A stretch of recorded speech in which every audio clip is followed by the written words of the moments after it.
Good morning, my friend. Good morning. It's time for Kenji and Silverman with... What are we gonna talk about today, Kenji? So, I have a question.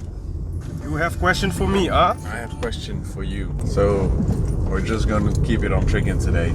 Oh, okay. So what I want to know is, if there is one trick that you could bring back tricking, either from your old crew or a tricker that doesn't trick much or doesn't trick anymore, you can bring him back.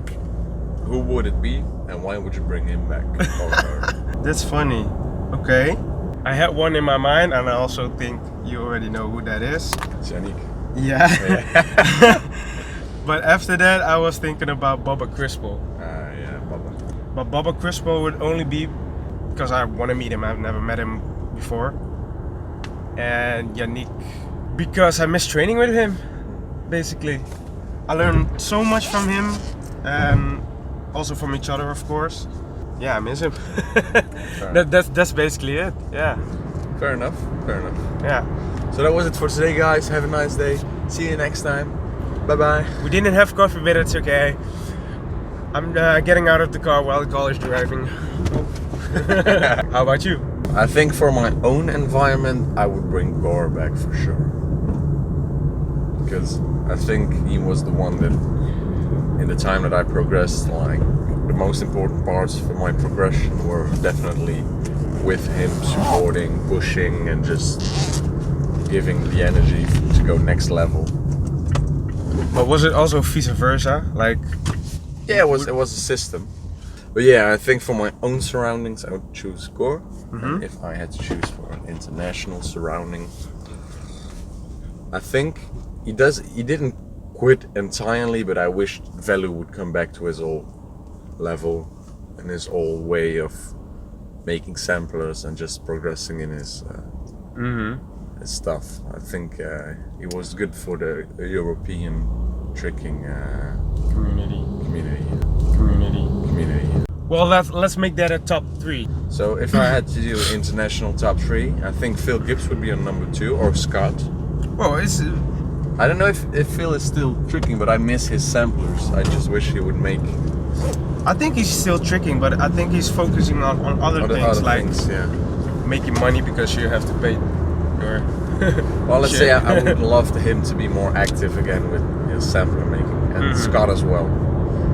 I think I miss the old school ones that I watched a lot that don't trick anymore, except for Anis and Daniel, who are still doing tricking in another way. Of course, I would love to see them as well, but just for their samplers and how much impact they had on the tricking community, I think people like Velu, Phil Gibbs, Scott have been very important for progress. Yeah. So I think that would be my top 3. Okay, cool.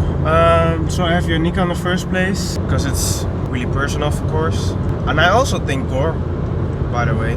And we lost some trickers along the way, but I'm thinking about the names of those trickers. I can remember. I mean, trickers from our surroundings. Yeah. We lost a lot of good trickers along the way. Yeah, but who? Can you remember? So there's this one guy from Rotterdam who's quit tricking. Rotterdam. Yeah, the one with the crazy high corks. The one with the crazy high corks. Of course, we had a more active version of Rianto back in the days. Wish he would be more active again as well. I loved Odie, by the way. Yeah, he was nice. Yeah. The Dutch community, he pushed as well very hard. Yeah. I would actually say I wanna recover whole team Asura, of course. But that's impossible. If I had to choose, I could also bring back my old team, which I started with. It's not a famous team, but they are the people I started tricking with. I did my first flips with. We experimented with tricks and flips.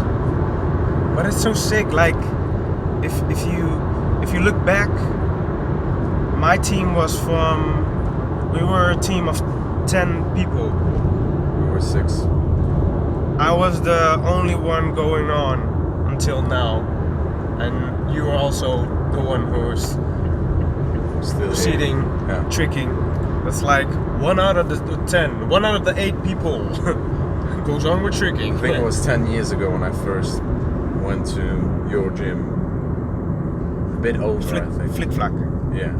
Yeah. One of the best gyms until today where I trained in. It was like the white floor was the best floor ever. I still haven't tricked on a floor that feels as good as The that bash floor. floor. Yeah. And why was that? I think because that floor it was smaller than a regular floor, so we had to train more together. It was very soft because it was a floor for acro gymnastics. Fair enough. No apparatus, so the energy was Yeah, more yeah. contained, which fair is enough. very nice in a tricking session.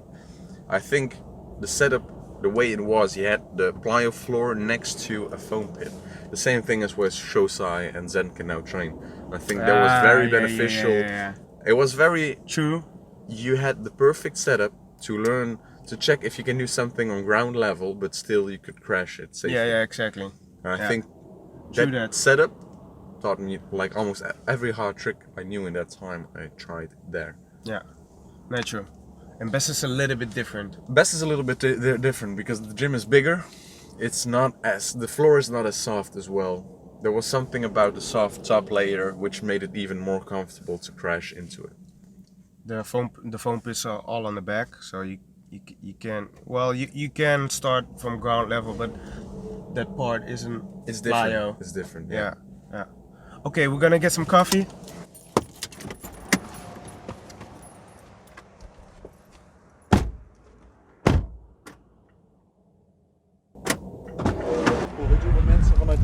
I know.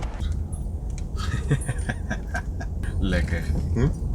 Ze heeft water niet afgerekend. Well, not my fault. Sorry for the Dutch babbling. Now we're gonna talk English again.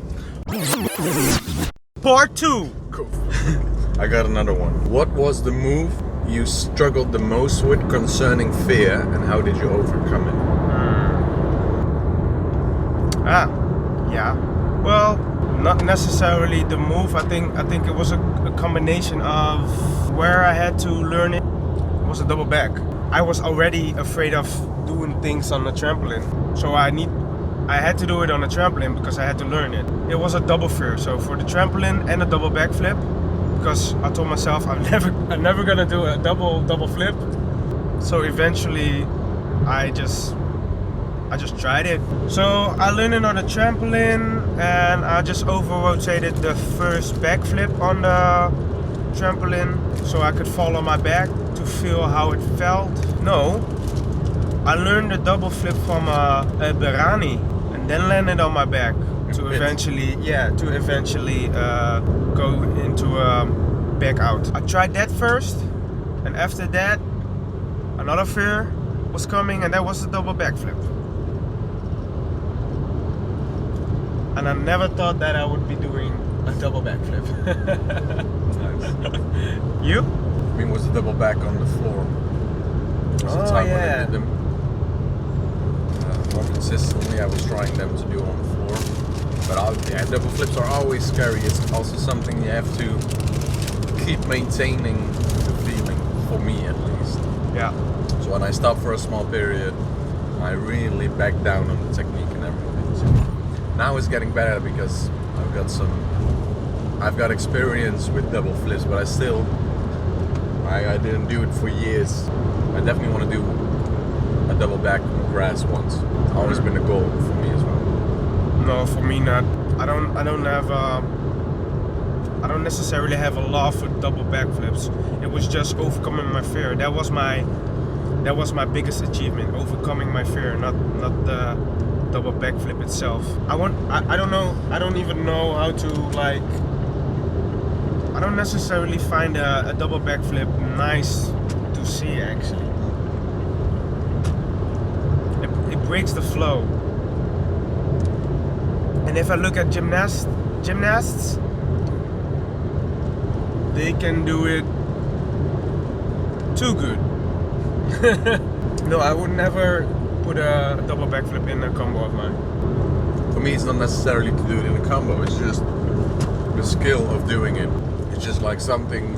I don't know. For me, it was always double back. I like double back, because of what it takes to get there. Like the fear, the technique, the thing about going twice in a flip, especially on grass, was always something for me. That's like a superhuman power for me. It's like once is already sick, but a lot of people can do once. But outdoor on the grass doing double, for me that's like, it's just a skill, you know. It's not about doing it in a combo. I would just want to know, I just want to do it on the grass, just for the sake of doing it. Yeah. What was your first tricking floor or training floor? My first training floor was just mats. Dojo mats? No, just school mats. The ones we have in the gym now. The regular mats. Okay. Yeah. Oh, no, those are not dojo mats. Yeah. Those are the most cringiest mats ever. I still don't understand why they use them. Because you have those big gaps in between. It's not... No, but that's basically what we made. We always made islands with those mats. And I still have videos. I will ask my friend to send them, or I will get them. But you can see we made them with other soft things next to them. And there's an island with an island. And that's how we train. It was very rudimentary, very basic, but it was also one of the best times to trick, because it was either you do it in a pit. When I started training tricking, we had a very weird setup. Like, there was one tumble track and a foam pit. There was no plyo floor, but we had the mats, and that's how we trained. So it's either you do it on the tumble track, if you can do it, but most tricking things I couldn't do in straight lines yet. For example, a cork, I couldn't do a cork on the tumble track, so the cork was on the mats, the basic one. So either you do it on the mats, and you crash it a lot harder, or you do it in the pit, just to train it. So it was very rudimentary, very raw, but it was nice. It's funny, because when you showed me the video of you doing the cork, the setup was pretty much the same as we did. Yeah. Like those big mats, thick mats, with the and around those you had those small mats for if you fall off or something. But yeah, that was the setup we trained on at the beginning, before we came to them boss and best and all those things. So how fast did you transition from training from those mats to grass and maybe even concrete? The transition from those mats to grass was like zero, because whatever I could do on the mats, I knew I could do on grass or the floor. That transition was very small. Like my first back handsprings, I could do them on mats, then I knew I could do them on the ground, so I did them instantly. It was just, I almost trained it together, like, oh, I can do it here, let's try it now on the ground. Just because I knew that transition would be smaller, instead of seeing the mats as a safer level. Now I saw them as the same. I think it was about 1.5 years or 2 years before we get the first taste of plyo floor. Oh, okay. We had like the tumble track, like I said, so we knew what it was basically, but not with the amount of space. Yeah. Then is the thing, because we have been organizing some gatherings, of course, and you have to think about what kind of floors you're gonna pick. We always took a plyo floor, either that or puzzle mats or dojo mats. But I heard people talking about, but there wasn't a plyo floor. So a lot of people train on plyo floor, but they can't trick on mats because they can't do the things that they normally would do on their training. Yeah. How do you think about that? I think it's mostly a mental thing. Of course, the plyo floor helps, depending on what moves it helps more or less. But I think it's more like a mental barrier that you are setting up yourself. We have to do a lot of shows, so we know that everything we train for a show, for example, our basic tumbling, or we have to do it on floor, and we have tricked so many hours on concrete as well, just to know that it's, you know, we can do practically anything on the concrete that we can do on the plyo floor. Ah. But that's because we really train to do it, and the transition gets easier every time. So I think people that only train on plyo floor and never go outside of the plyo floor, the transition is high to get to do the same things without the bounciness or the impact management that is in the floor. Of course, when you get on concrete, you have a lot more feedback. from your muscles. The ground doesn't move an inch, and everything has to be spring loaded from your legs out. Yeah, I find it an interesting question. When do you call a tricker maybe the best tricker? If that tricker can trick on any kind of floor. I always, when I was starting tricking, of course, I was also watching Kier's videos, and in one video that Kier put out, he also said you only master a trick once you can do it on concrete. Yeah. Which, for me, I always took that as like some kind of a law for my tricks. Like I wanted to be able to do my flips anywhere. For me, indeed, it was like, if I can do my trick on ground, then I definitely know I can do it. It doesn't have to be concrete for me, outside as well. It just has to be without a plyo floor or a trampoline. Because I know a lot of trickers who can do their things on concrete or grass maybe. I don't know if it's really not being able to, or if it's just not having the confidence to. Because mostly it's the second thing. The plyo floor, for example, if someone is afraid to do a cork on concrete, the plyo floor, depending on your setup, but let's say J-step does not get that much of an impact from plyo floor as it would as a rounder, for example. Yeah, exactly. I notice when I'm going, when I'm tricking on concrete with certain combos, moves, I go higher on concrete. Yeah. Because you can push yourself a lot harder. Yeah. And you don't waste energy, basically. Yeah, that's going into the floor. The technique is different as well, because even if we train on different plyo floors, like for example, the spring-loaded ones are very different in timing compared to the foam ones that we train on usually. Or the plyo floors with the air tracks beneath it. Oh yeah, I'm not a fan of the air track. No, me neither. It's like semi-trampoline, semi-plyo floor. The air track is much closer to trampoline than it is to plyo floor. Say it again? For me, like the air trick floors, they are much closer to the trampoline feeling for me than they are to a plyo floor feeling. Yeah. Because the amount of bounce is just way higher. Yeah. And they are changing it right now. I think they are making those new floors that can get so hard that they imitate a plyo floor.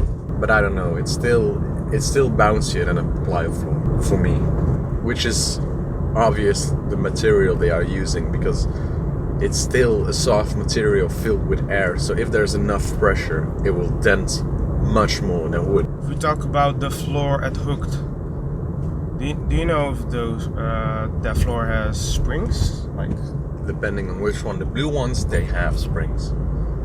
They are spring loaded, and they are top gymnastic level floors. So they are the same floors they use on. They're massively Olympic. bouncy. Yeah, that's the floor I messed my knee up.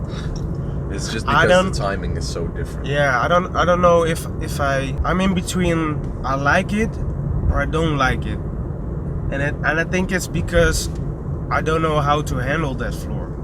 The thing is, when I'm at Hooked, the first day is always like the testing day for me, getting used to the way the floor interacts with my timing. Yeah. Then the second day it gets better, and the third day I'm the most comfortable. But if I can choose between the old red floor we had with the foam or the spring-loaded one, the red floor was the one that came from Belgium. Oh yeah. That floor was still with the foam blocks. Yeah. If it was too hot inside the container, the foam blocks would just peel off. Yeah. So, but I liked the foam blocks better than I do the spring-loaded ones. Yeah. Also because of the feeling that you are doing more on your own. The more you do on your own, the more control you have in the small. Exactly. It's really about the details. For example, even with swings, I like it when I have direct feedback. When I put my foot down, I can feel the steadiness of the floor.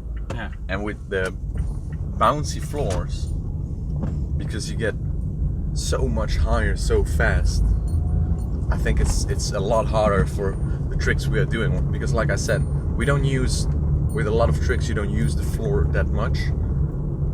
For kicks, for example, I don't like to have bounciness. I prefer to do my kicks on concrete.